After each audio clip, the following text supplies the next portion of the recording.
Fala, minha potência! Fala, Brasil! Seja bem-vindo para mais um episódio do podcast Visão Empreendedora. Esse que é o podcast do empreendedor, né? Da empreendedora, daquelas pessoas que querem estar conectadas com assuntos, com conteúdos relevantes e que, de fato, agregue na tua vida, na tua carreira, na tua empresa, nos teus negócios, que desperte a sua visão empreendedora. Eu já quero começar convidando você para curtir esse vídeo, você que está chegando aqui agora, que ainda não nos segue, curta esse vídeo, se inscreva no canal, porque toda segunda-feira tem um vídeo novo, tem um empresário, tem um empreendedor aqui conversando conosco sobre os mais diversos assuntos que englobam o empreendedorismo. E você vai ficar sabendo de primeira mão. Para isso, você precisa estar inscrito no canal. E algo também muito importante é você compartilhar esse link com outras pessoas. Manda para teu sócio, manda para tua equipe, manda para teus parceiros, compartilha no grupo da Associação Comercial, da CDL, do grupo onde tem os empresários ali, porque com certeza esse conteúdo de hoje vai ajudar bastante a despertar a visão empreendedora. Esse episódio, ele tem o oferecimento da LS Joias, essa empresa que tem 35 anos aqui na Bahia, é uma referência no segmento aí de joias, relógios, ouro, prata, semijoias, tanto no atacado quanto no varejo. E a coisa que mais me deixa feliz é que ela apoia e incentiva o empreendedorismo. Eu fico feliz quando tem empresas que apoiam o empreendedorismo. Você que é empresário e quer fazer parte desse grupo seleto de patrocinadores do podcast Visão Empreendedora, entre em contato com a gente, que com certeza será um prazer falar da sua marca se ela estiver na direção da contribuição do empreendedorismo. Sem mais delongas, nós vamos agora conversar, uma conversa assim bastante interessante com o meu amigo Roberto Sacramento, ele que é professor, que é empresário, que é empreendedor também e que eu vou pedir, na verdade, que ele já se apresente também para que você já no começozinho desse podcast você já comece a entender um pouco daquilo que nós vamos estar conversando aqui hoje, que vai ser bastante enriquecedor. Roberto, desde já, gratidão por você ter aceitado o convite de vir gravar esse podcast aqui comigo.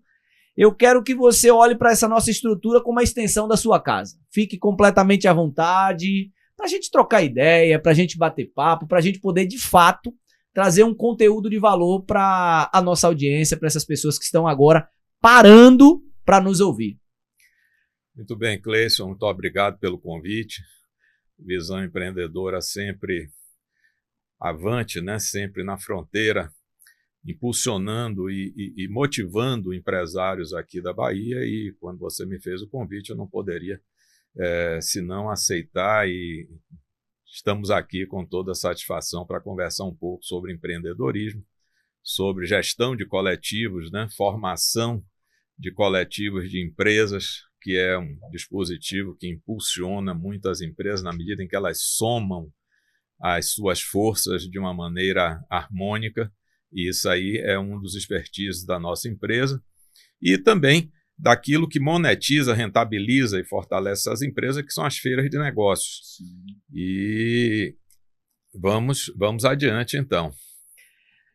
Tem uma pergunta, Roberto, que eu não posso deixar de fazer, porque quando eu deixo de fazer, o povo me cobra, sabe? Que é uma pergunta que já virou clichê dentro do nosso podcast. Quer saber do início. Roberto lá atrás, Roberto criança lá, sonhava em ser médico, sonhava em ser jogador de futebol. O que é que você pensava quando alguém perguntava assim, o que é que você quer ser quando crescer? O que é que você pensava, meu amigo? A ideia foi a ideia de ser engenheiro, né? Eu sou engenheiro mecânico, graduado em 1977 pela Universidade Federal da Bahia, Escola Politécnica, né? O Departamento de Engenharia Mecânica havia sido criado fazia relativamente pouco tempo pelo professor Eumar Martinelli Braga, a quem devemos, né, esse legado. E eu visitava muito o meu avô, ali no centro da cidade, onde ele tinha uma oficina de ourivesaria. Ele era ourives. Sim. Trabalhava com joias, com ouro, fabricação, conserto. E eu olhava todo aquele maquinário, aquilo me encantava, me encantou de uma forma que eu terminei enveredando por esse mundo das máquinas, né? Engenharia mecânica tem muito a ver com isso aí, e é daí, basicamente, a minha origem. Quando eu graduei, eu fiz uma pós-graduação fora e ao retornar, o professor Martinelli Braga me convidou para uma seleção que havia naquele momento, e eu fui aprovado nessa seleção e me tornei professor do quadro efetivo da Universidade Federal. Passei os primeiros 20 anos da minha carreira trabalhando com projeto industrial, construção de fábricas, obras de montagem, esse era o meu métier, basicamente, né? E depois eu resolvi atuar somente na universidade, na busca de mais qualidade de vida. Então, no caso aí, como professor ou pesquisador na universidade? Como professor. Como professor. Eu segui como professor. Um professor de universidade, ele faz basicamente 3 atividades do ponto de vista assim, operacional. Ele faz ensino, né? Sim. Graduação e pós-graduação, faz a pesquisa. Eu pesquisava na área de dinâmica de cadeias produtivas, na área de manutenibilidade de máquinas, que são 2 áreas ali atinentes à engenharia mecânica, e fazia extensão. Na extensão, eu me identifiquei muito porque eu achava que a universidade deveria olhar com mais frequência para a sociedade e levar para a sociedade e trazer da sociedade essa interação, né? Então eu terminei atuando muito com extensão, fazendo eventos, né? Seminários, congressos, feiras. Aí é onde nasce essa sua visão empreendedora, esse seu negócio de fazer. É aí dentro da universidade que nasce? Sim, sim, porque você tem que ser empreendedor. Sim. Na medida em que você precisa resolver uma equação para poder um projeto que você idealizou seguir adiante. Então, você vê, durante a minha estada de quase 40 anos na universidade, eu tive a oportunidade de participar e de criar coisas que me parece que foram importantes para a nossa sociedade. Por exemplo, o primeiro curso de engenharia de segurança do trabalho para formar engenheiros de segurança do trabalho, em parceria com a fundação chamada Fundacentro, aqui na Bahia, foi criado e coordenado por mim, né? Então, nós passamos a partir daí a ter esse know-how para poder formar internamente esses engenheiros. Uma outra atividade que eu desenvolvi com muita intensidade foram os cursos de formação de profissionais, principalmente nas áreas relacionadas com a engenharia mecânica. Então, temos aí muitos cursos que eu coordenei na área de tecnologia automotiva, formando profissionais de concessionária, formando profissionais de oficinas independentes, em parceria com o Ministério do Trabalho. E você vê, da ideia até você começar a realizar e tornar operacional esses projetos, vai uma distância. E essa distância depende da capacidade de empreender, depende da capacidade de articular, depende da capacidade de se comunicar, né? E fazer com que as suas ideias possam ser entendidas e aceitas por todos que interagem para que o projeto avance, né? Dentro da universidade, você tinha apoio ou tinha uma resistência? Qual era o cenário que você vivia interno? Bom, quando você sempre... trouxe até essa questão para mim, porque eu pergunto isso, né, dessa questão de, às vezes a universidade, ela parece que tem um muro, é distante da prática, da realidade, do dia a dia, e aí isso é uma percepção minha, que pode estar errada, né, pode estar equivocada, mas o sentimento quando eu vejo você com esses projetos, com essas ideias, para mim é quebrar os muros e fazer pontes para criar essa ligação da universidade com a sociedade civil em si. Isso é incentivado, é apoiado ou encontra-se resistência nesse movimento? Olha, no princípio houve uma certa resistência, mas eu diria que todas as organizações empresariais, empresas públicas, elas têm dentro de si, né, pessoas que são do lado da solução, pessoas que são do lado do problema.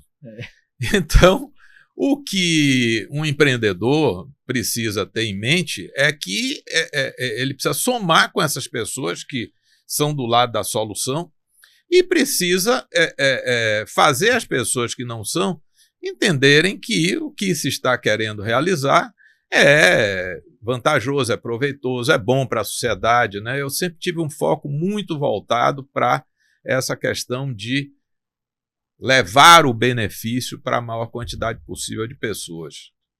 Eu me lembro, por exemplo, do primeiro curso que eu fiz na área automotiva. Isso veio de uma enquete que eu fazia na universidade, perguntando aos meus alunos de graduação, né? Eu ensinava disciplinas mais do final do curso, e a gente faz aquele levantamento, né? Estatístico, entre aspas, você vai para onde, vai para onde, vai para onde, vai para onde. Era o final dos anos 80 e eu senti que havia uma queda na perspectiva de colocação dos alunos, porque o curso de área mecânica ele foi constituído, sobretudo, para atender a demandas que havia aqui. Nós tínhamos um parque metal mecânico, nós tínhamos o início do processo da vinda da indústria petroquímica. Não, petroquímica ainda. Lá atrás ainda. Nós tínhamos a Petrobras, através da refinaria e das outras instalações ligadas à refinaria, e nós tínhamos um parque metal mecânico atendendo muito a essa demanda de Petrobras. E aí veio a questão do próprio polo petroquímico. Né? Então o curso foi muito direcionado a isso aí. Mas nessa época, final dos anos 80, ali 88, 89, eu notei que havia um decréscimo na demanda através dessa conversa que eu tinha com os alunos formandos. E aquilo me incomodou. Né? Eu digo, olha, não podemos ficar parados diante disso.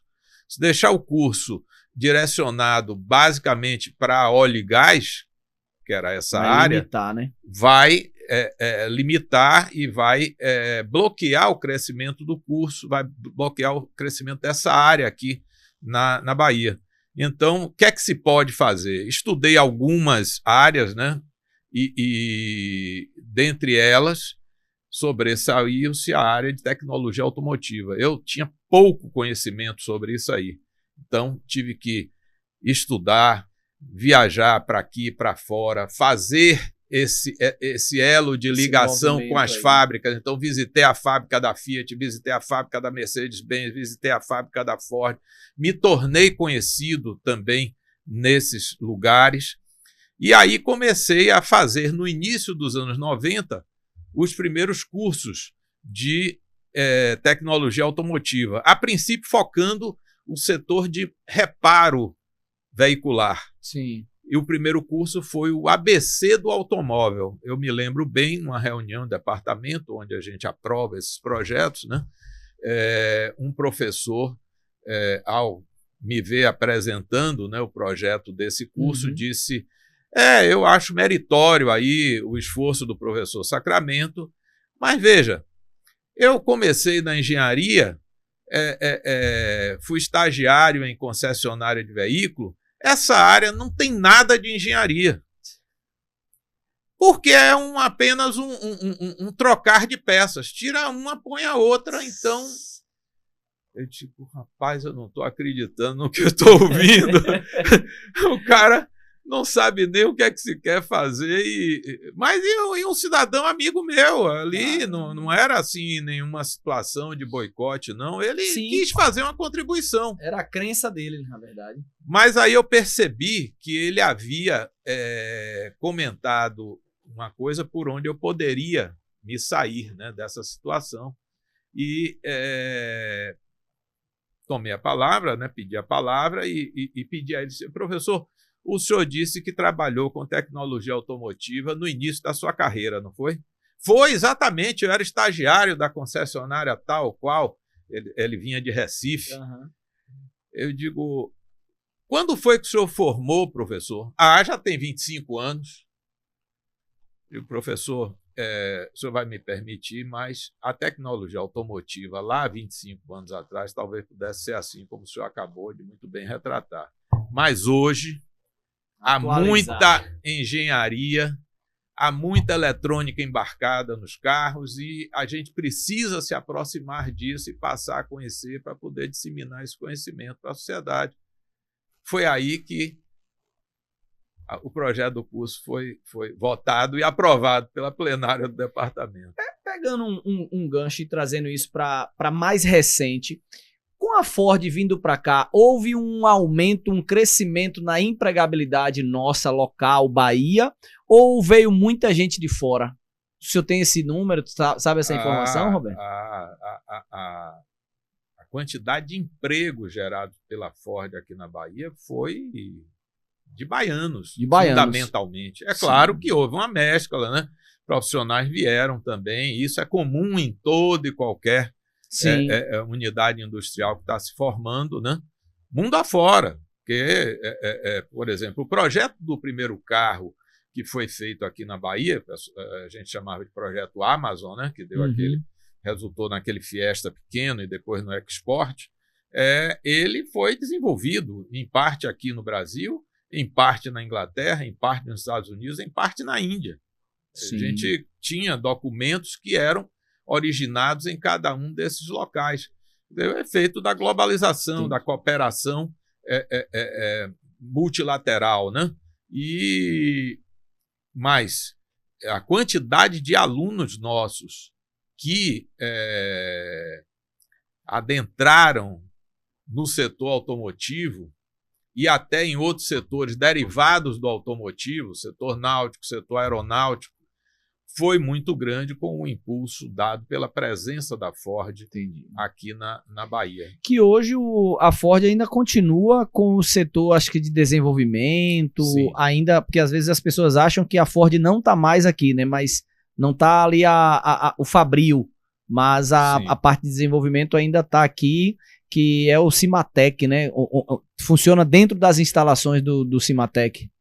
O Senai também teve um papel muito importante nesse processo, porque toda a base, enquanto nós lá da universidade trabalhamos a formação de engenheiros automotivos, sim, eles trabalharam a formação de toda a base de técnicos e profissionais que deram sustentação às várias atividades necessárias para se fabricar os componentes veiculares e se fazer a montagem do automóvel, né?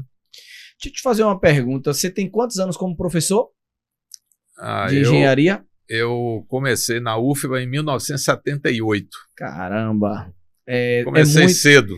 Nessa análise aí, que eu quero falar, quero fechar aqui para a gente ir para um outro assunto, mas nesses seus alunos que hoje, como é que você avalia a empregabilidade? A gente tem tido uma curva de aumento de demanda, de redução de demanda. Como anda esse mercado do engenheiro ao se formar ali? Olha, eu diria que hoje nós estamos numa fase de média ou baixa demanda. Tá. Por quê? Porque o Brasil sofreu um processo de desindustrialização. E o ambiente do engenheiro mecânico é, sobretudo, o setor de indústria, o setor de serviços, né, de engenharia. Tivemos também um grande problema com a Lava Jato, né? Sim. Que o setor de serviços de engenharia esteve atingido de forma... Diretamente, né? De forma inapropriada, né? Porque você pode responsabilizar e deve responsabilizar pessoas que fazem coisas erradas. Perfeito. Mas não você destruir a empresa, acabar com os empregos, isso foi isso foi de uma inabilidade, né? E você vê como, na época, né, o povo, de um modo geral, batia palmas para essa atitude. Ninguém quer corrupção. Sim. Essa fala não está falando corrupção a favor da corrupção. É nociva. Isso. Mas você tem formas e formas de tratar essa questão. Então, eu considero, isso é a minha opinião, que foi de uma irresponsabilidade enorme. E nós estamos aí agora reconstruindo esse caminho. Sinto falta de um plano para o Brasil, né? Se nós perguntarmos aí a pessoas que têm determinado nível, qual é o plano do Brasil para os próximos 50 anos, isso não está muito claro. E nós precisamos... o vice-presidente Geraldo Alckmin é o ministro que trabalha nessa área, né, de desenvolvimento econômico, e lançaram agora um plano, né, de revitalização de indústrias, etc., mas ainda considero que não seria o adequado, em razão de que as formas de tratar e as soluções que estão sendo apontadas ali não trabalham com esse longo prazo, né? Então, nós precisamos ter visão de longo prazo, ter um plano que nos guie, né? E ter pessoas capazes de colocar esse plano em ação sem retrocessos. É o que a gente fala aqui. Toda segunda-feira a gente vai conversando aqui com empresários, com empreendedores, e a gente fala da importância do empresário ele sair do operacional e ir ali para o tático, gerencial, e ele ir para o estratégico. E o estratégico, um dos pontos dele é justamente definir a meta, definir a visão da empresa. O CEO, na verdade, ele precisa, que é o conselho numa empresa maior, ele vai determinar aonde a empresa vai chegar, a visão, e aí depois traçar um plano de ação para executar isso. E por que eu tô falando isso? Porque quando você trouxe essa provocação aí, realmente é sofrível, é doloroso para nós brasileiros, porque quem tá no nosso estratégico, e aqui a gente não tá falando de política partidária, a gente sente falta disso há tempos. A gente sente falta de um estratégico, de fato, num país, porque se uma empresa que fatura 100 mil, uma empresa que fatura 1 milhão, uma empresa que fatura 10 milhões tem essa visão, como é que um país não tem isso claro?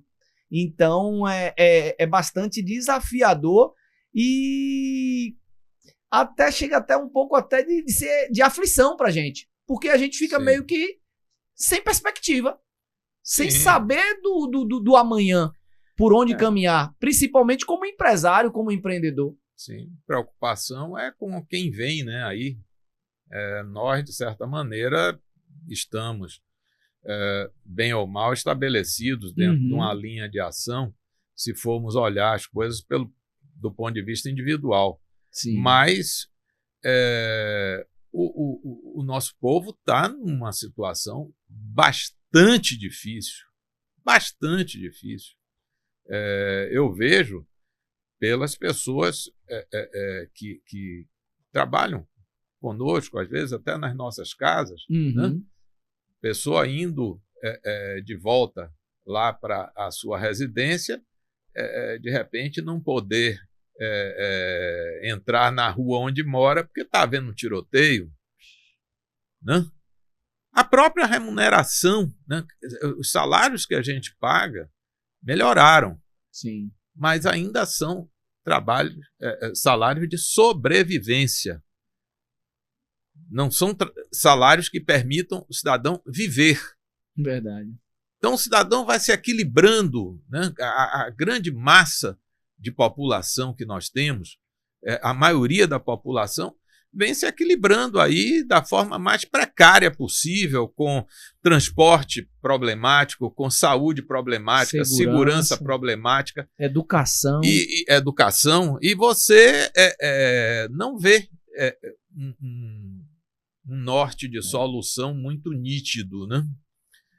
Mas vamos torcer, né? Pegando um gancho nisso aí, na sua visão, se existe uma luz no fim do túnel, qual é essa luz, professor? Bom, eu diria que é trabalhar com plano, né? Você tem que bolar um plano bom, de preferência, assentar esse plano e fazer ele cumprir, ter o compromisso com aquilo ali. Eu fui convidado pelo Instituto Histórico e Geográfico da Bahia, né? Que além de ser engenheiro, professor da universidade, empresário, eu também gosto de pintar, né? E produzo algumas telas, e fui convidado pelo Instituto Histórico e Geográfico da Bahia para fazer uma palestra, e eu vou levar para lá, aqui falando em primeira mão para você, um tema que tem a ver com telas que eu pintei, que uma das minhas preferências é retratar monumentos e lugares e prédios históricos aqui aqui da Bahia, né? Então, eu estou com algumas telas. Sim. Por exemplo, uma delas é a do Teatro Castro Alves, uma tela que eu pintei. E o Teatro Castro Alves, não sei se vocês sabem, mas ele queimou 5 dias antes da inauguração. É uma obra que foi, vamos dizer assim, idealizada pelo antigo governador Antônio Balbino, né? E depois de queimar integralmente 5 dias antes da inauguração, você imagine que susto, que prejuízo. Esse teatro ficou basicamente uns 10 anos sem se fazer nada naquela obra, e somente o governador Lomanto Júnior que conseguiu concluir a obra e inaugurar o teatro, né? Então, essas coisas precisam ter mais responsabilidade, né? A forma de tratar. Você vê, a Bahia é um estado, né? Salvador e o seu entorno é uma cidade que tem uma natural vocação turística. Sim. Nós temos aqui um centro de convenções que ele parou de funcionar e se deixou ele aí sem manutenção. Você fala o antigo. O antigo. Sim. Qual é o projeto para aquele centro de convenções? Porque tá uma ruína lá, né? Eu não sei, já vem há anos dessa forma. O que eu sei, sim, é que a cidade precisa, a cidade, o entorno, né, de mais centros de convenções de médio e grande porte. Porque se a vocação é turismo, né? A gente faz uma festa de carnaval onde, entre aspas, o centro de convenções onde ocorre essa festa de carnaval é a rua. É a rua. E você São vê as avenidas. Que festa maravilhosa o baiano consegue fazer. Verdade. Isso é entendido, às vezes, por pessoas que não sabem do trabalho que dá para fazer uma festa de carnaval, que dá para fazer um evento qualquer. Isso é entendido como uma brincadeira. O baiano é fulião, é água de coco, é capoeira, é sombra e água fresca. Não, nós somos aqui muito trabalhadores. Sim. Mas nós precisamos, né, que o poder público... Das condições, né, de infraestrutura. E tem determinadas atividades, Cleison, que é o poder público que tem que investir. Né? Sim. Você tem, por exemplo, um serviço, como o serviço de águas, né? Uma Embasa que nós temos aqui na Bahia, e a Embasa leva a água tanto para as nossas casas, a minha casa, a sua casa, a casa de outras pessoas de maior poder aquisitivo do que nós, mas também leva a água para pessoas que não têm o poder aquisitivo que nós temos. Ora, como é que você vai fazer, né, uma empresa privada fazer investimentos em regiões que não dão lucro? Sim. Se não for uma empresa do poder público. Né? Então, lá em São Paulo agora, a Sabesp foi privatizada. A minha opinião, aquilo é um erro enorme. Às vezes a gente fica, por causa das falácias, né, daquilo que se diz sobre a globalização, o neoliberalismo, o negócio é só fazer a iniciativa privada. Não, tem coisas que a iniciativa privada não vai fazer, e é o poder público que tem que chegar a investir e manter aquilo lá funcionando. Agora, o caso do centro de convenções mas nesse aqui, caso, né? Aí tem hora, se você não acha que o poder público ele é muito ineficiente, não? E em alguns casos incompetente? Porque seria muito bom que a gente tivesse uma... eu quero te ouvir nisso, mas tipo assim, seria muito bom que a gente tivesse cargos políticos mais técnicos, que infelizmente muitas das vezes acaba não acontecendo isso. A gente vê em cargos políticos os apadrinhados, as negociações que fizeram com os partidos, e a gente tem às vezes uma pessoa à frente de uma secretaria de turismo que não entende nada do turismo, outro do comércio que não entende, outro de infraestrutura, outro de educação, E eu te falo isso porque, para mim, a sua experiência e o seu conhecimento, para mim, é aula, sabe? Para mim, quando você formou aí, que você estava começando como professor, eu fui nascer em 80. Então, eu tenho muito a aprender contigo. Então, essa minha visão, às vezes que eu defendo um pouco da privatização, é porque eu entendo que o empresário ele acaba precisando de um resultado e tendo um trabalho mais direcionado, que infelizmente às vezes no poder público eu não consigo enxergar isso. Mas traz a tua visão para somar. Olha, o que eu observo é o seguinte, que, por exemplo, países adiantados, países ditos, né, de primeiro mundo, vamos falar dos Estados Unidos, por exemplo. Os Estados Unidos eles falam de globalização, de neoliberalismo, né?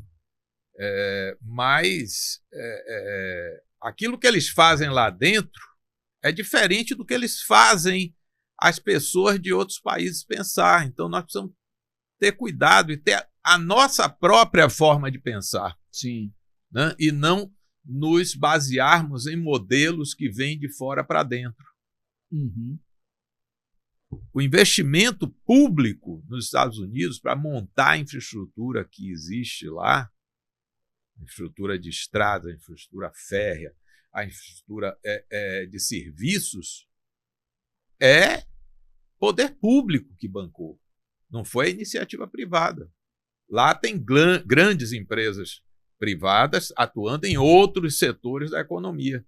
Setores que têm forte conteúdo social e um equilíbrio de retorno. Não foi, parece que o Rockefeller que fez aquelas linhas ferroviárias lá, a empresa... Sim, isso lá nos primórdios, né? É isso. O dado histórico, né? Mas há muito investimento público. Eu te falo assim... E há muito investimento público para o investidor privado também. Agora, voltando um pouquinho, me perdoe a sua colocação, se poder público, de alguma forma, se mostra ineficiente naquilo que deveria fazer, nós precisamos ter exatamente o que você acabou de falar também, que é quadros técnicos adequadamente escolhidos, adequadamente remunerados para desempenhar as suas funções. Senão, o sujeito vai para lá e finge que trabalha porque finge que recebe. E quem paga o pato é a comunidade. Claro. É o país, é o Estado. Claro. Que acaba não tendo esse desenvolvimento. Com certeza. Eu defendo uma via de mão dupla. Eu defendo que... acho que a gente se encontrou agora, segunda-feira, na Associação Comercial, na Frente Parlamentar Empresarial, que eu fiquei muito feliz com isso, que é onde deputados, senadores, eles vêm para uma associação comercial, como a Associação Comercial aqui da Bahia, que é muito atuante. Inclusive, mandar um abraço para o nosso presidente Paulo Cavalcante, que é uma liderança inspiradora, na verdade.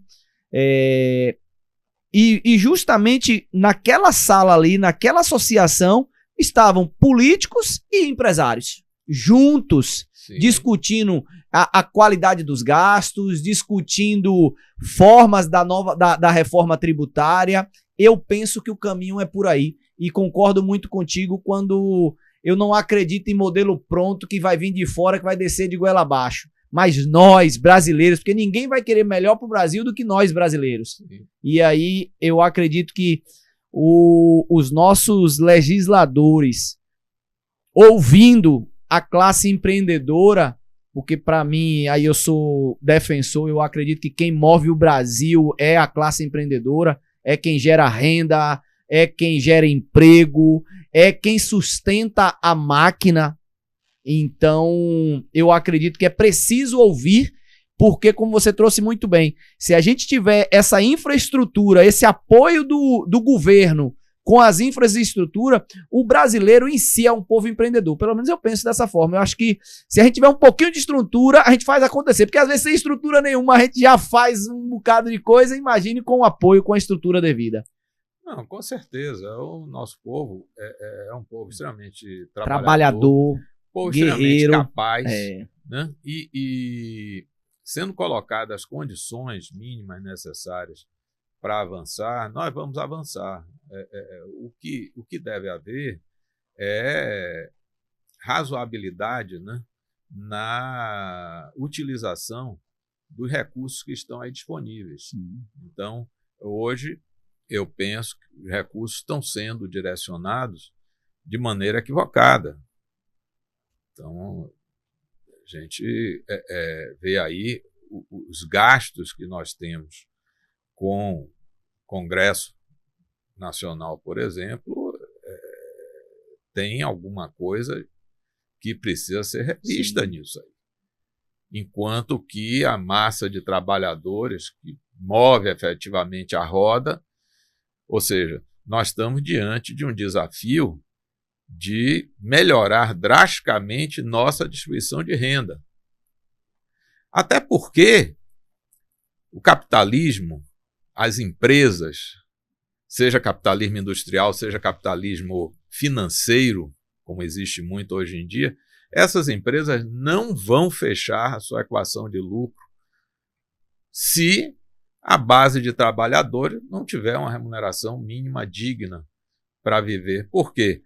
Porque o investidor, o empreendedor, ele cria uma empresa, ele vai vender produtos, mas ele precisa lucrar.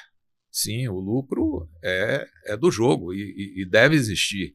Mas, do jeito como muitas vezes as coisas acontecem, né, na destinação de verbas que o Brasil possui, está havendo um desbalanceamento, um desequilíbrio. É preciso corrigir drasticamente esse desequilíbrio, porque senão aquilo que o empreendedor coloca para vender no mercado não vai ter comprador. Perfeito. A renda per capita do Brasil, né, é ainda abaixo. Nós temos muito o que fazer crescer e colocar essa renda para cima para que haja consuma, a gente fortaleça o consumo interno, diminua a dependência das exportações, né? Hoje a gente exporta muita commodity. E esse minério de ferro que vai para fora volta na forma de produto acabado e custa muito mais caro, 3, 4, 5, 10 vezes mais. Quer dizer, isso precisa ser visto mais rapidamente, né? Mais rapidamente. É um ponto de preocupação importante para toda a população, para todos os cidadãos. Estamos aqui hoje no Visão Empreendedora conversando com Roberto Sacramento, que é professor, empresário, engenheiro, né, de formação aí, e nessa conversa aqui bastante enriquecedora para todos nós. Tem pessoas que gostam de parar para assistir o podcast, tem outros que preferem quando está viajando, ouvir ali no carro, outros já preferem numa caminhada, numa atividade. Não importa. O que importa é, de fato, você estar nesse bate-papo que vai agregar conteúdo, que vai agregar valor na tua formação. Lembrando que nós estamos tanto no YouTube quanto no Spotify, tá? E temos o canal no Instagram também, que é @podcast Visão Empreendedora, onde lá no Instagram saem os cortes, né? Os cortes desse episódio. Na íntegra, você assiste aqui no YouTube ou aqui no Spotify, não sei onde é que você está assistindo nesse momento. Professor, sobre a questão agora das feiras, você trabalha realizando essas feiras e eu queria que você falasse um pouco da questão das feiras que você faz, da importância dessas feiras e eu já vou emendar uma outra pergunta também, porque talvez você passe nessa resposta e aí entre na outra da feira, que é o centro de convenções hoje, que é um equipamento relativamente novo de Salvador, que ele já está pequeno, a gente já precisa de um novo espaço ou de um espaço maior. Fala um pouco sobre essa questão da importância desse equipamento para os negócios, para o empreendedorismo, para o emprego, para o desenvolvimento, né, do nosso estado. Em uma feira de negócios é, antes de mais nada, um motor de compra e venda. Quem quer comprar e quem quer vender tem que estar em feiras de negócios. Mas a feira de negócios não é só isso. A feira de negócios é a integração da cadeia produtiva, que é um aspecto importantíssimo para a cadeia produtiva funcionar bem. Se o fabricante não conversa com o representante comercial, que não conversa com o distribuidor, com o lojista e com o consumidor final, muitos insights importantes para haver melhoria, melhoria na cadeia produtiva, melhoria de produto, economia, absorção de feedbacks, né? Você vai numa feira de negócios, você consegue conversar com lideranças das empresas que habitam a cadeia produtiva. Você vai numa feira de negócios, você observa tendências. Você vai a uma feira de negócios, você verifica as inovações tecnológicas. Você pode comparar se essas inovações estão chegando na sua loja, não estão chegando. Boa. De parte do fabricante, a mesma coisa. Ele é um fabricante que muitas vezes está aqui na Bahia, vamos falar de uma feira de calçados. Eu ajudo a fazer, né? Eu organizo uma feira de calçados que é tida, né? Não sou eu que estou falando, como a maior feira regional de calçados do Brasil. Eu auxilio a... Qual o nome da feira? É a Feira Bahiacal. Feira Bahiacal. Feira de Calçados e Moda Bahiacal. E quantos expositores? É uma feira promovida, realizada pela ABERC, né, que é a Associação Baiana das Empresas de Representação de Calçados. Sim. E eu venho auxiliando esse pessoal, eu venho ajudando, eu venho cooperando com eles, já desde a primeira feira, está na 37ª edição. Caramba! Essa feira recebe cerca de 2.000 empresários da Bahia. Expositores? Não. São expositores, são cerca de 80 expositores, 80 expositores, 300 marcas de calçados, movimenta mais de 200 milhões de negócios por edição. E além do comprar e vender, é aquilo que eu estava falando. Você verifica inovações. Atualiza, né?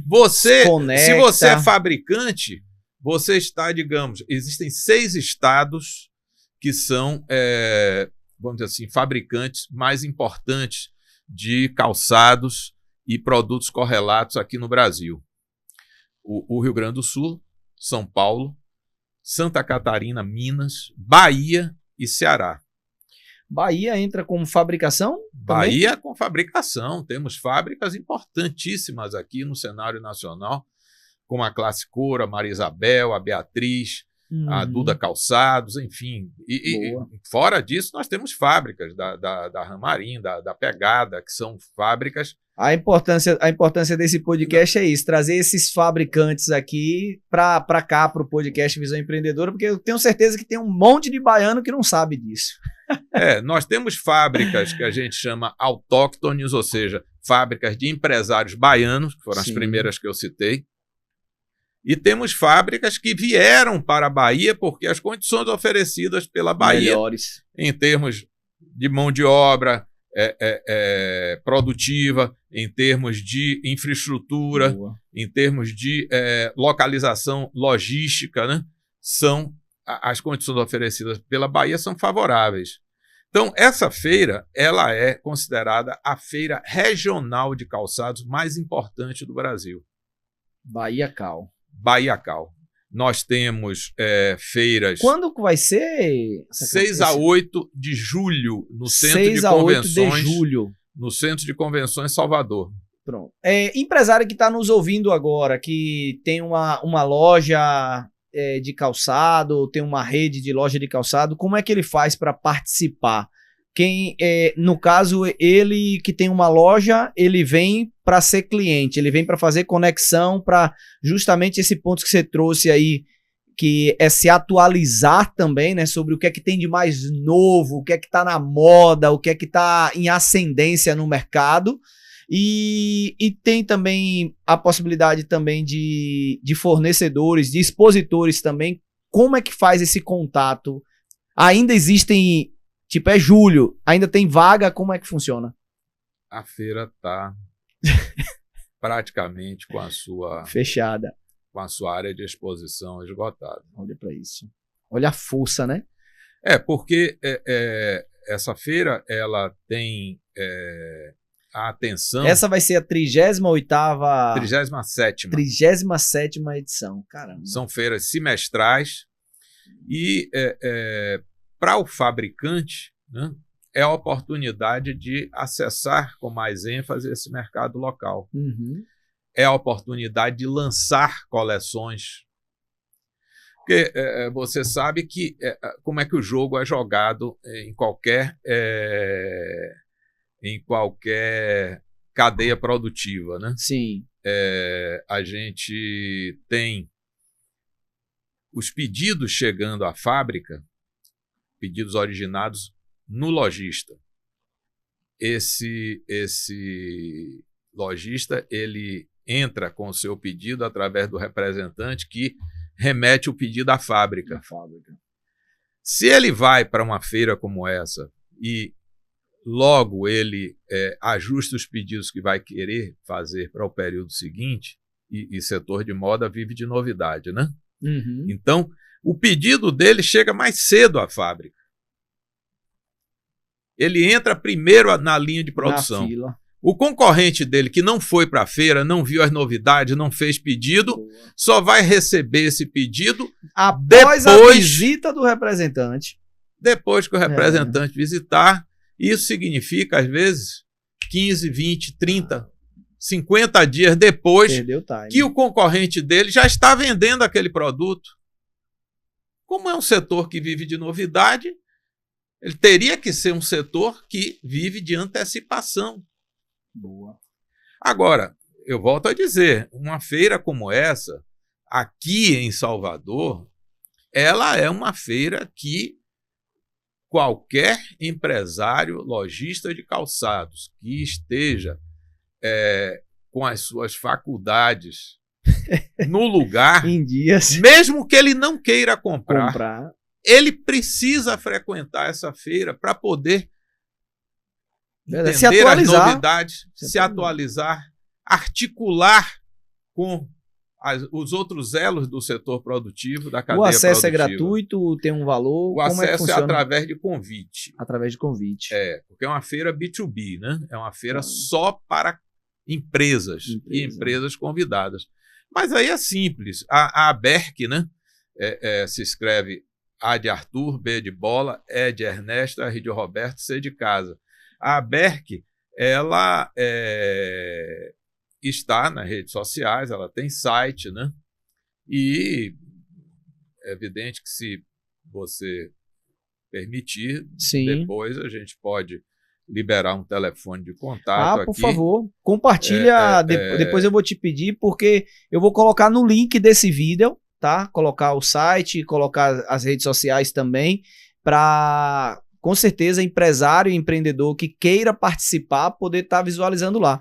E só um detalhe que Roberto trouxe aqui, que eu não queria deixar passar despercebido aqui, Roberto trouxe isso muito bem, foi uma pergunta que eu quero fazer para você, empresário. Você está participando de feiras do teu setor, do teu segmento? Porque é o que eu defendo, né? O empresidiário é aquele cara que ele está preso dentro do seu próprio negócio, ele está refém da sua própria operação. E ele está tão lá apagando incêndio que ele não tem tempo de visitar um fornecedor, ele não tem tempo de ver o mercado, o que é que está de novo, o que é que tem de tecnologia, o que é que tem de sistema, o que é que tem de novos produtos. E isso vai fazer você estar descendo ladeira abaixo, você está literalmente, empresário, fadado ao fracasso. É um pouco sobre isso que eu falo no meu livro Desperte Sua Potência, que nós estamos lançando agora. Vou compartilhar o link aqui também que você pode comprar. Imagina aquele empresário que ele está dentro da loja dele e ele fica lá só repondo mercadoria, controlando o caixa, emitindo a nota fiscal, que não sou contra ele fazer essas coisas, ele tem que estar lá cuidando da empresa dele, mas ele precisa ter momentos, ele precisa saber treinar pessoas, ele precisa saber criar uma estrutura de processos para você ter liberdade, porque tem um empresário que ele acha, que eu não gosto nem falar empresário, eu falo comerciante, que ele acha que se ele sair da empresa para ir para uma feira de negócio, que é lazer, que é diversão. E não, amiga, é trabalho, é um trabalho talvez mais importante do que você tá repondo a mercadoria no teu mercadinho, porque aí outra pessoa poderia fazer. Agora, outra pessoa não poderia estar no seu lugar numa feira, se ampliando, vendo todo o mercado, vendo todas as tendências, se conectando com fornecedores, fazendo relacionamento, quem sabe até fazendo propostas, negociações, vou comprar uma determinada quantidade e você está literalmente deixando dinheiro na mesa. Eu falo muito sobre isso dentro da nossa mentoria, né? Quando a gente tem um mentorado que ele tá muito preso, muito engessado dentro do negócio, eu falo, cara, quem tá travando o crescimento da tua empresa é você mesmo. É triste falar isso, mas você tá sendo o gargalo do teu próprio negócio. Porque se você tá cuidando da empresa para fazê-la sobreviver, para fazê-la operar, quem tá pensando em fazê-la crescer?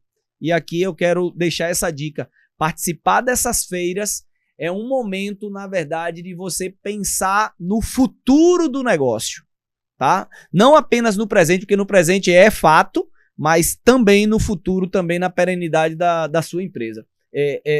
Agora, Roberto, uma coisa, eu no meu segmento de joias e relógios, a gente não tem uma feira aqui na Bahia. Geralmente, quando a gente vai participar, algumas acontecem no Rio, mas a grande maioria acontece em São Paulo. E isso a gente tem que se deslocar para lá. Mas a feira de calçados, a Bahia Cal, é uma grande feira aqui. Ela representa, comparado com, tipo assim, a pessoa, o empresário baiano que está aqui, ele ir para essa feira, ele vai estar literalmente antenado o que está acontecendo de fato no Brasil? Sim, porque para as feiras vem, né, quem são os empresários que frequentam uma feira dessa? Uhum. São os lojistas convidados, né? São os representantes comerciais, que são os âncoras dos estandes que estão na feira, e são os fabricantes que são representados por esses representantes comerciais, cujas marcas são representadas por esses representantes comerciais. Então, esses fabricantes vêm à feira. Então, a chance de estar na feira é a chance de falar com os titulares das empresas de representação. Porque uma empresa de representação, ela tem um titular, dono do negócio, um empresário, e tem prepostos, tem vendedores que percorrem os roteiros até os lugares mais longínquos daqui da Bahia e dos estados vizinhos. Mas o titular da empresa de representação nem sempre tem condição de estar com aquele lojista. Então, a oportunidade que o lojista tem de tratar diretamente, discutir um assunto, de negociar uma condição especial, é exatamente na feira. E fora disso, né, além das vantagens todas que nós descrevemos aqui, a Feira Baiacal, por exemplo, né, e outras feiras que nós da Robsac fazemos, né? Robsac é o nome da nossa empresa, Robsac Serviços. Além da Baiacal, e na Baiacal, sobretudo, a gente faz eventos de conteúdo. Então, você imagine, você vem a uma feira, você faz o seu comprar ali na feira, diante de suas necessidades de reposição de estoque, de levar novidades para a sua loja. Você trava contato com inovações, com tendências, com lançamentos. Você fala com gente que decide dentro da estrutura da cadeia produtiva. Você quebra a cadeia, né? Você vai direto. Você verifica inovações, você verifica conteúdos que são apresentados.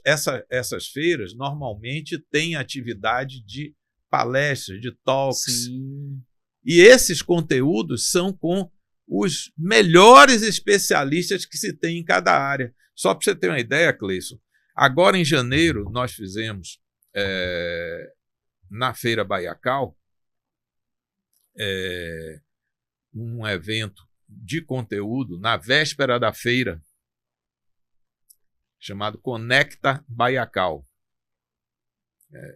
Aproveitar, mandar um abraço para os meus amigos da ABERC, da diretoria da ABERC, o Ricardo Alves, que é o presidente da ABERC, né? Ele comanda toda essa operação.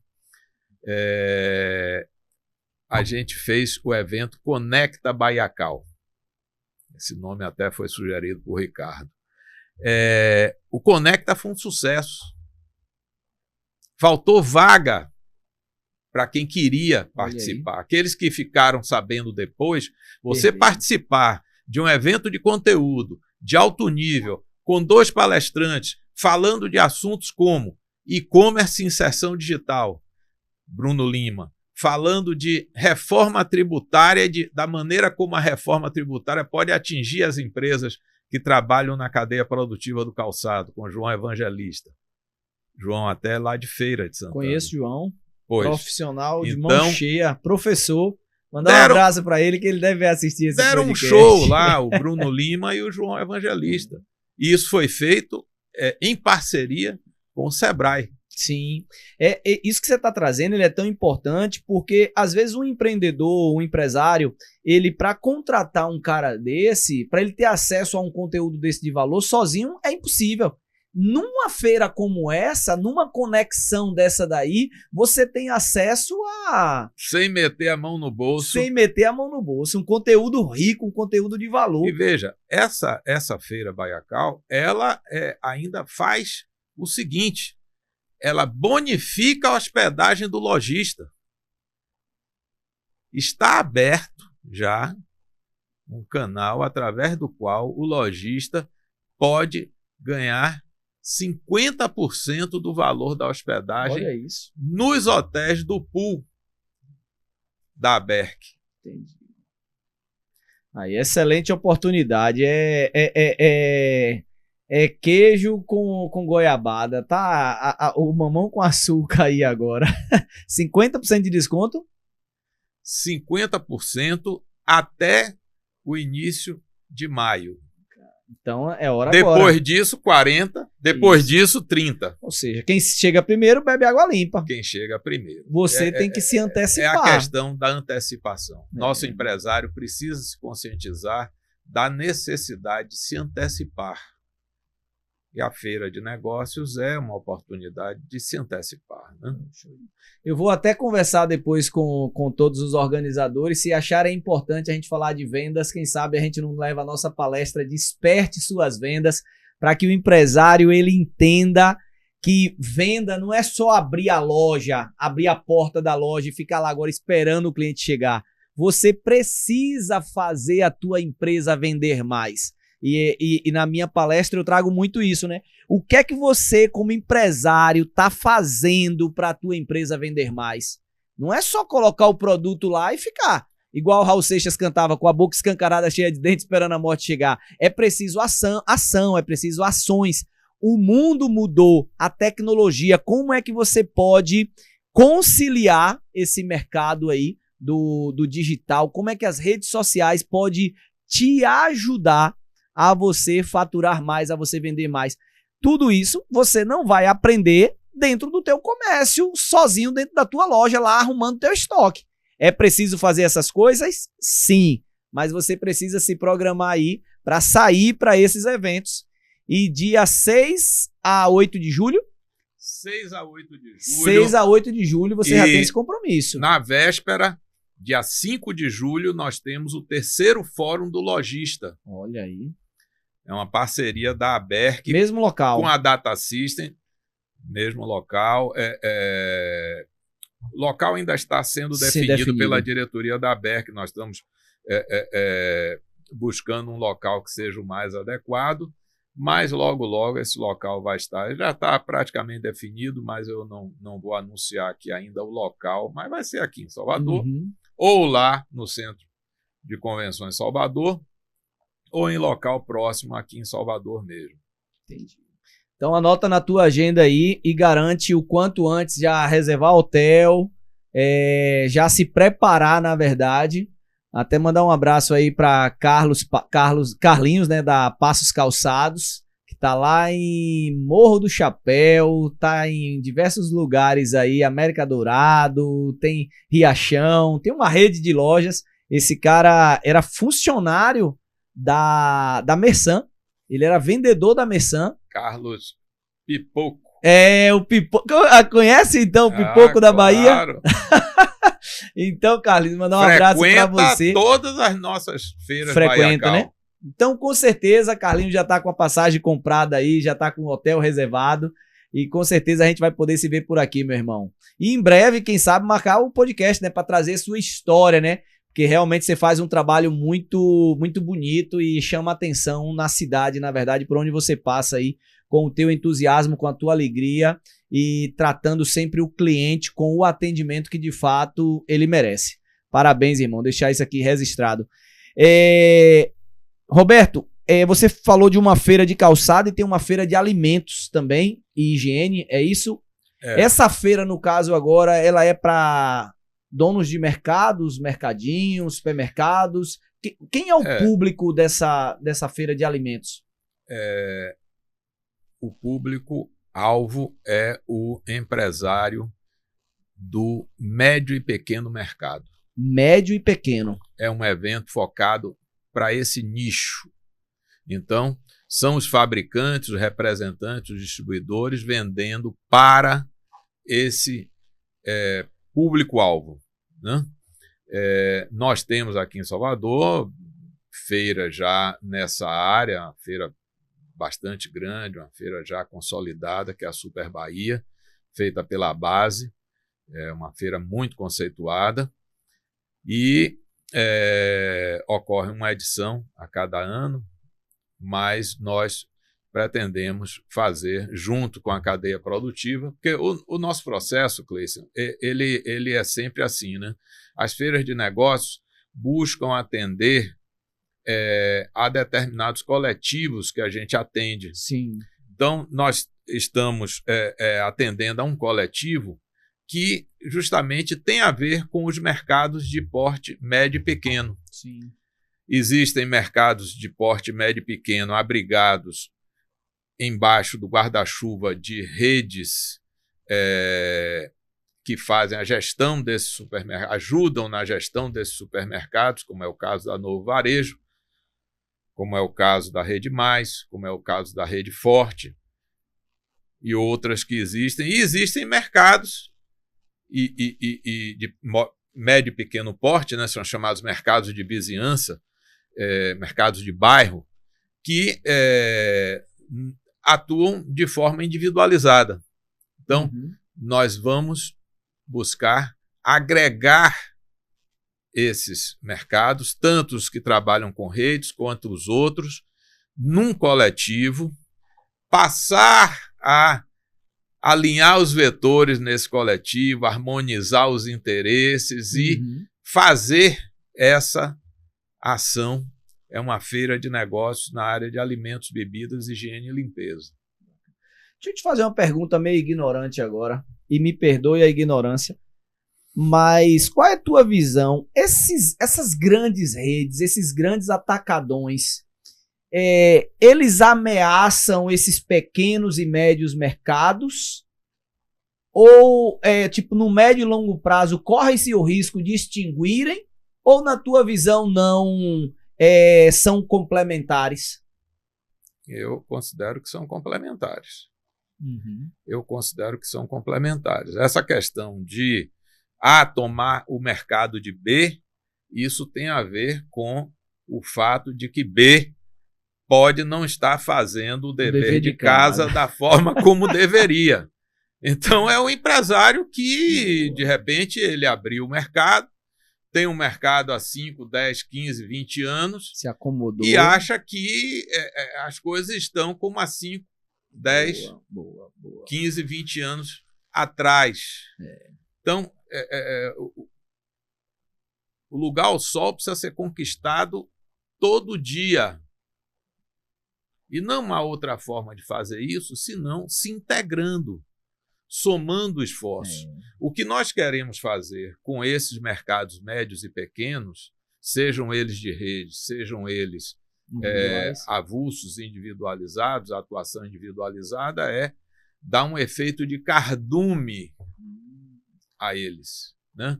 De modo que eles possam participar, ser um player desse mercado, com uma expressão não de uma pequena célula que está ali num bairro afastado, mas com a expressão de alguém compra, que, tudo pela muda, né? soma com outros pares, ele se mostra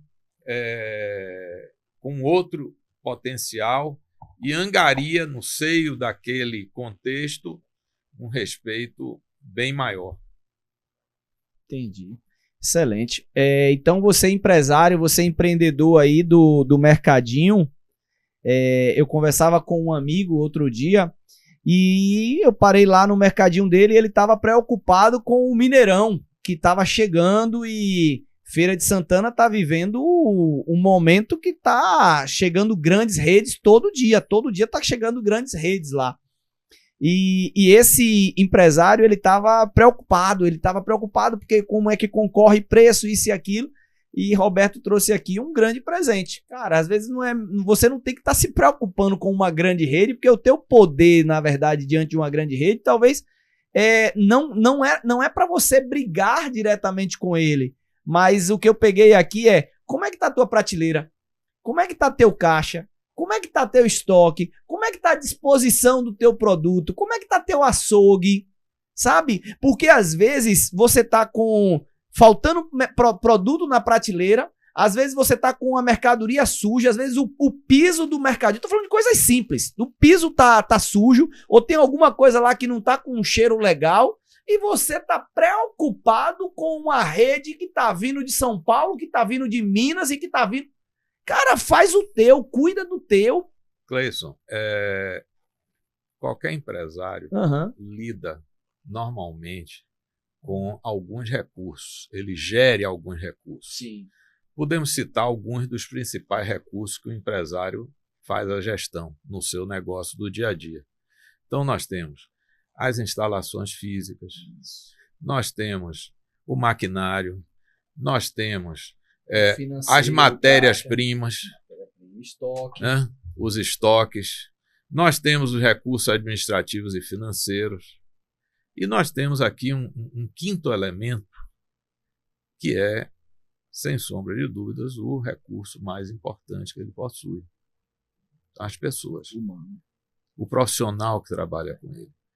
Nós estamos disponibilizando para esses coletivos onde a gente atua um processo de certificação que inicialmente vai atender aos vendedores, ao profissional de vendas. Boa. Porque há uma preocupação inicial, a gente tinha que iniciar por algum ponto. Sim. E a gente está iniciando pelo varejo, pela profissão do vendedor. Ontem eu tive uma reunião com Alberto Nunes, que é presidente da CDL Salvador, né, Câmara de Dirigentes Lojistas, e estivemos conversando com o Alberto lá, me passando ideias para ele, com toda a equipe dele, sobre esse processo de certificação de vendedores. A gente vai buscar, né, melhorar as vendas, acelerar mais as vendas através desse processo de certificação de vendedores. Por quê? Porque muitas vezes o vendedor entra na profissão pela escola da vida e, nessa condição, ele tem uma série de lacunas na sua formação e não consegue a produtividade que ele poderia ter se passasse por um processo de certificação. Sim. É um processo de certificação ancorado num processo de incentivo. Não é o processo de certificação por si só, porque certificação vai impor algum nível de treinamento. Nós fazemos um diagnóstico prévio, graças aos laços que eu tenho com a universidade, os recursos para fazer o diagnóstico nós já dispomos, então quem quiser ter o diagnóstico, a gente consegue fazer esse diagnóstico sem custo para a empresa. Nesse diagnóstico, a gente mapeia as habilidades que estão deficientes, vai para uma segunda etapa, que é o treinamento, mas um treinamento não geral, não um treinamento generalizado, genérico, um treinamento focado nas habilidades onde se encontrou deficiência. E aí vem a certificação, que é um exame com o conteúdo mínimo necessário, onde o cidadão precisa atingir uma média mínima para poder receber o certificado. E uma vez recebido o certificado, a gente já conversou previamente com as empresas para que ela dê um reconhecimento na forma de ganho ao profissional, para que ele se interesse em treinar, porque senão ele diz: não vou treinar porque não tenho dinheiro para pagar, não vou treinar porque já sei tudo, e se acomoda, né? E fica aquela situação na qual a empresa não treina, porque diz que vai perder o profissional para o vizinho. O próprio profissional também não treina. E é esse cachorro correndo atrás do rabo. Nós queremos contribuir aí nessa hora para levar essa solução à maior quantidade possível de empresas que estão nos nossos coletivos. Isso advém, né, de conhecimentos que eu especificamente adquiri quando era do Comitê Científico da ABEND. A ABEND, ela é a Associação Brasileira de Ensaios Não Destrutivos e Inspeção. Lá nós temos o profissional nível 1, nível 2, nível 3, mas ele só recebe essa outorga se ele passar pela certificação. E automaticamente, se ele é um inspetor sem certificação, ele tem um salário X. Se ele é um inspetor nível 1, aí ele o mercado já reconhece e paga ele mais por isso. Nível 2, a mesma coisa, e nível 3, uma aptidão mais sênior, né? E é assim que esse mercado funciona. Eu era do comitê científico da ABEND, lá nos anos 2000, e tive a oportunidade de interagir e conhecer todo esse processo. Então, a gente pegou determinados conteúdos que eu vi quando fiz o mestrado em educação profissional. Eu sou engenheiro mecânico, mas com mestrado em educação profissional, né, por causa da minha vivência acadêmica, e a gente trouxe conteúdos do mestrado, conteúdos dessa vivência na ABEND e formatou um programa de certificação, que a gente chama de PAV, né, um Programa de Aceleração de Vendas e Certificação de Vendedores, inicialmente para vendedores. E aproveitando aqui Como a audiência do Visão Empreendedora, basta entrar em contato com os nossos telefones, o DDD 71, né, 98228-4113 ou 98895-7708. Você vai ter isso lá no link. Importante isso aí, achei excelente essa ideia, essa iniciativa aí. E empresário que pensa que eu não vou treinar o meu funcionário porque amanhã ele vai trabalhar no concorrente. Cara, então você não vai treinar, ele vai ficar ignorante e vai passar 10 anos contigo? Qual a lógica disso? Se você treiná-lo e ele passar 1 ano contigo, ele já te deu o resultado já. E vida que segue, e trabalha em pensar a retenção, o que é que esse trabalhador, o que é que esse vendedor gosta, quer, cria um ambiente favorável para isso. E se você não sabe como, busca ajuda, porque tem como. Por que tem empresas que conseguem reter talentos e outras não conseguem? Você precisa pensar isso, porque se você ficar só falando mal da mão de obra, eu vejo às vezes reuniões de empresário, o empresário está falando da mão de obra que não está preparada. Aí eu pergunto, e você está preparando a mão de obra? E você está qualificando a mão de obra dos teus colaboradores? Então não adianta a gente ficar reclamando e não fazer, porque a atividade empreendedora, o empresário, o papel seu é justamente isso, assumir o protagonismo. E se a equipe não está treinada, eu vou treinar a equipe. Mas eu não vou treinar porque eu estou com tempo. Contrata alguém para treinar. Então, esse livro aqui eu recomendo para todo empresário, tá? Ele vai te provocar você sair da zona de conforto e buscar, de fato, despertar a tua potência.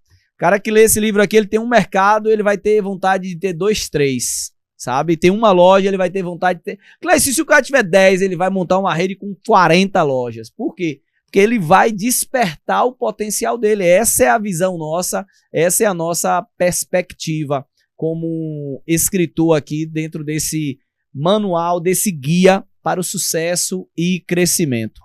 Meu amigo, a gente está chegando ao final do nosso episódio, do nosso podcast, uma conversa assim muito, muito boa, muito enriquecedora. E falando agora até da questão de calçados, uma curiosidade.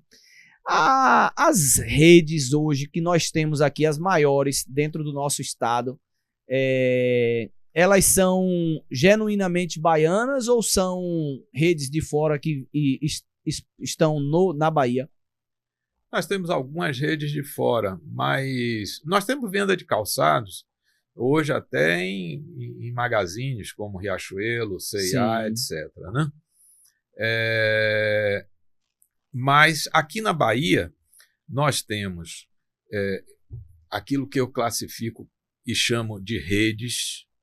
Então nós temos Leão de Ouro, nós temos Dini, nós temos Mersan, do nosso querido amigo Luiz Mercedes, e temos um outro tipo de empresa com várias lojas. A rede tem várias lojas, né? E nós temos um outro tipo de empresa com várias lojas que a gente chama de grupo. Foram empresários que se estabeleceram aqui na Bahia, sobretudo no interior do estado, trabalham fortemente com soluções de crediário, por exemplo, para venda. mas montam lojas efetivamente muito assertivas, né, com um atendimento muito calibrado, com instalações, layout, estudo de fluxo de loja, todos esses parâmetros, né, que são importantes para você obter, né, resultado, eles trabalham num estágio mais acima, inserção digital, né, e estão aí fazendo muito sucesso, né? E temos os empresários que têm 5 lojas ou menos. Tem muitos empresários que têm uma loja só, mas a ABERC, né, quando ela foi criada, a Associação Baiana dos Representantes de Calçados, ela visava basicamente o representante comercial e o seu fortalecimento. Foi criada por um grupo de 6 empresários da representação de calçados, né? Entre eles uma figura lendária que sempre nos brinda com pensamentos e ensinamentos importantes, que é o Oswaldo Neri, né?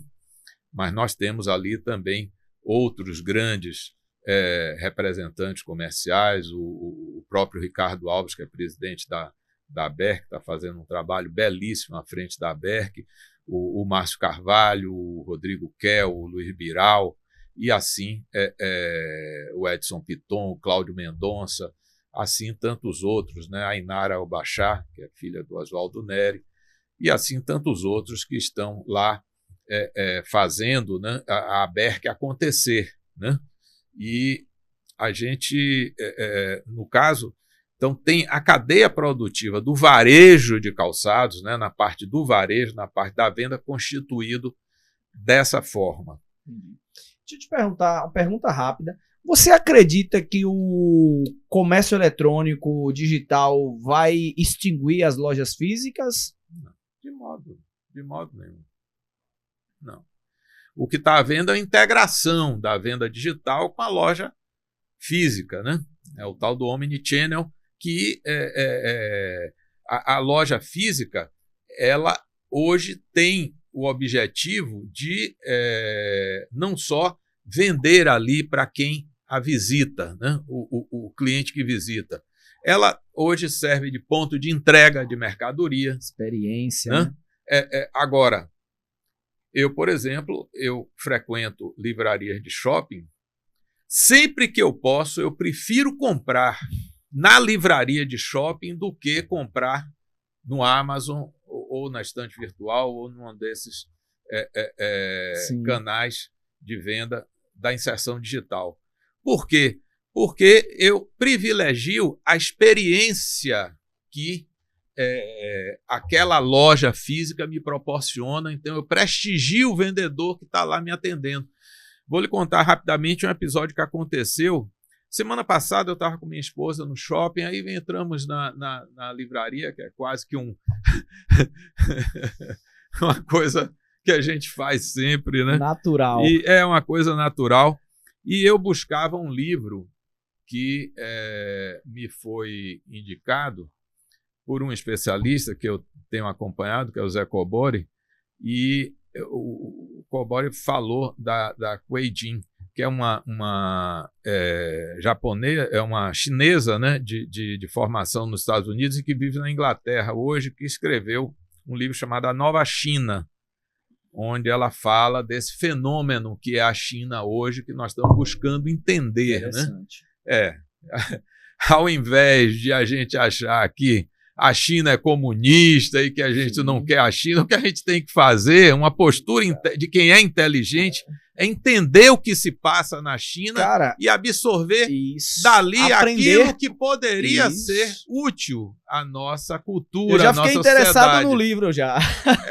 Em 95, o nosso PIB era páreo com o da China, pô. Exato. O que esses caras fizeram? Essa é a pergunta. E veja, a noção de comunismo, né? Lá para o chinês que vive lá na China é completamente diferente da noção de comunismo plantada aqui pelos Estados Unidos e aqui no Brasil depois da Revolução de 64. Então, depois da Revolução de 64, minto, né? Porque já se fala de Partido Comunista no Brasil desde a década de 20, pelo menos, né? Nós tivemos uma revolução comunista em 1935. Então, Getúlio Vargas viveu isso. Eu fui lá pegar esse livro. Eu já tinha comprado o livro do Elias Jabbour, né? Que é um outro especialista em China, a China do século XXI, e fui lá pegar esse outro livro da Cui Jin. E aí perguntei a uma vendedora. Você veja o que é preparo, o que é, né? Sacada, presença de espírito, motivação. Perguntei a uma vendedora, o que foi que ela me disse? Senhor, sinto muito, mas o sistema está fora do ar. E junto dela tinha mais 2 colegas. Eu digo, então tá, se o sistema voltar, me avise. É uma livraria muito grande, ficou difícil de ela encontrar. Sim. E saber até se tinha aquele livro.